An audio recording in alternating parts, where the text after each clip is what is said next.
Fuck around, make my 40 pop. No popcorn, I pop pistols, reaming my body. Boruto episode 207 spoilers. Alright guys, this episode right here is going to be absolutely amazing, 100% filled with a bunch of action. Last episode I actually adapted 2 separate chapters. This episode right here is going to be adapting only 1 chapter, so there's a very good chance that we're probably going to get to see a little bit more anime only content. Regarding this video right here, I'm going to be going over exactly what happened in chapter 42 of the Boruto manga mainly because that's exactly what's going to be animated in the Boruto episode that's going to come up this Sunday. But regardless, let's go over exactly what happened. Now the last episode left off with the new Team 7 going into a very special formation, and then Boro trying to break the formation by making a beeline towards Naruto, and that's exactly what happened. Kawaki makes a beeline to actually protect Naruto.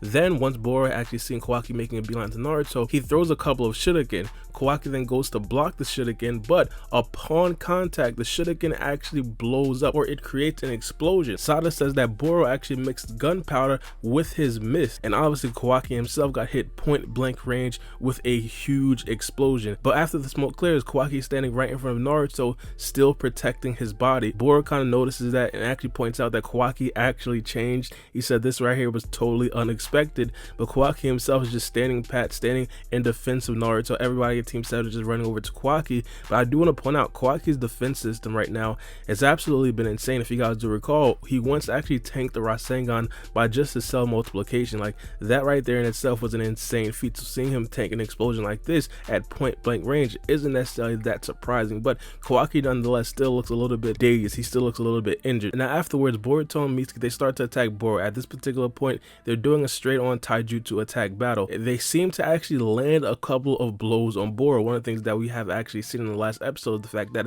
Boro is more likely than not probably going to be the slowest of the Kata members. If you guys do want to kind of include Victor, probably not, mainly because he's probably a little bit faster than Victor, but Boro amongst the actual good Kata members is probably one of the slowest ones. So of course he has to actually stand there and actually fight against Team 7, and again they're landing a bunch of blows. Mitsuki kicks Boro upside the head, then Boruto hits Boro with a Rasengan. His arm completely blows off, but of course because of his elite regenerative abilities, his arm just completely goes right back. He then hits Boruto with a stiff right jab, and then Mitsuki tries to go and kick Boro. Boro grabs Mitsuki's leg and slams him into the ground. Of course, even though Boro is extremely slow in regards to the elite villains in the Boruto series, he's still possibly one of the more stronger members of the Kata organization, and that right there was definitely on display. Now at this particular point, Mitsuki's down, Boruto's down, Kawaki's still kind of injured standing in front of Naruto's body, so of course Sarada now has to jump in. Sarada throws some shuriken, but that right there didn't work mainly because Boro used some lava style spitballs to counter the shuriken. Now this next scene that we're going to get has the potential to be a very elite scene in the next episode of Boruto. We're going to see a Mitsuki and Kawaki combination attack. Mitsuki uses his arms, wraps it around Boro, and then Kawaki with his Karma Seal activated. This right here looks like it's going to be actually glowing, so his Karma Seal is going to be glowing red. He then places his arm right on the stomach of Boro, similar to what he did with Gaara, but of course he places his hand on Gaara's face. He then blows Boro's midsection completely off, and then he's just the top half. He's just his abdomen, his arms, and his head. Boro then falls to the ground, but of course with his elite regenerative abilities, Boro completely regenerates. Of course in this particular scene he loses his pants. Boro looks like he just completely shrugged it off and he's completely fine. Now at this particular point they're basically talking amongst themselves like, yo, this guy Boro is a completely different story. Boro makes a beeline towards everybody. Kawaki then tells Boruto and Mitsuki to do him a favor and save him a little time, even if it's just going to be a minute. So then they do just that. Boruto summons some shadow clones and then engages in hand-to-hand combat. Mitsuki then uses striking shadow snake's assault, summons a bunch of snakes around Boro. He then uses fire style to get the snakes off of him. Now at this particular point, Sarada and Kawaki, they're starting to talk a little bit of strategy. Kawaki says something very interesting. He says all members of Kata have had their bodies remodeled by this guy named Amato, including me. Amato is a genius, but even his technical skills have a limit. That's the key. Kawaki then goes on to say the downside to scientific ninja tools is that the more powerful they are, the bigger they've got to be. There has to be a core. And then we go back to the action scene where Boro is just teeing off on this man Boruto, but simultaneously we're still getting the dialogue between Sarada and Kawaki. Sarada says, in short, if we destroy this core, we can take him down and he won't regenerate. Kawaki then reassures Sarada. He says the issue is where the core might actually be. So now at this particular point, he then instructs Sarada to sit back and use her Sharingan to actually find out exactly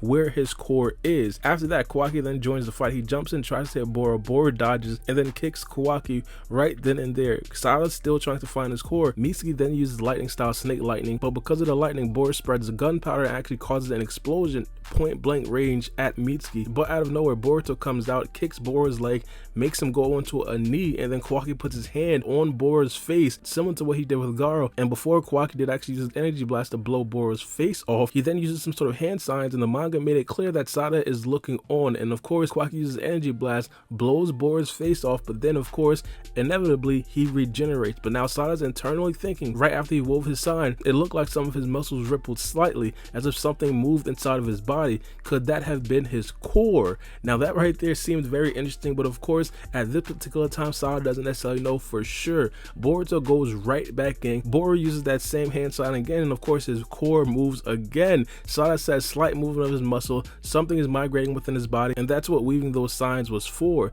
Boruto then hits Boro with a Rasengan, blows Boro's shoulder off, but of course that didn't matter to him because he moved his core. But then of course Sarada starts to plan herself. She starts to think that at this particular time she knows exactly what Boro's core is. At this particular time though, Kawaki, Boruto, and Mitsuki, they seem to be completely out of chakra and completely exhausted. So now it's going to be all up to Sarada. Sarada then starts to sprint towards Boro. Kawaki notices, Mitsuki notices, Boruto notices, and then Boro noticed a little bit last because he was so slow he couldn't necessarily dodge out of this move. Sarada starts to charge up for a chidori. Then she says, "Old man Sasuke, Dad, lend me your strength." Boro says she's moving too fast and tries to form the hand signs, but before he can actually finish the hand signs, Sarada makes contact with the core, and the chapter ends like that. This episode, ladies and gentlemen, is probably going to be one of the best episodes for the Sarada diehard fans out there because she is going to be the absolute star. In the last episode, she seemed like the star. This episode right here, she was the flat out star. But let me know what you guys think about this episode in the comment section below. I am personally going to be super excited for this episode right here. Some people may actually argue that this right here might be the better of the last two episodes that we did see in the Boruto anime. I think that we all know episode 208 is probably going to be the one, but let me know what you guys think about this in the comment section below and give me your opinions about Sarada actually utilizing the chidori in this episode right here. And not only that, what do you guys think about Sarada's Sharingans in this episode? Do you guys think that she'll unlock her third tomo right before she uses the chidori? That right there is going to be a very huge possibility, especially since this episode is only going to be adapting one episode. But let me know what you guys think. It's been your boy Baara B, and we out. It's a knife.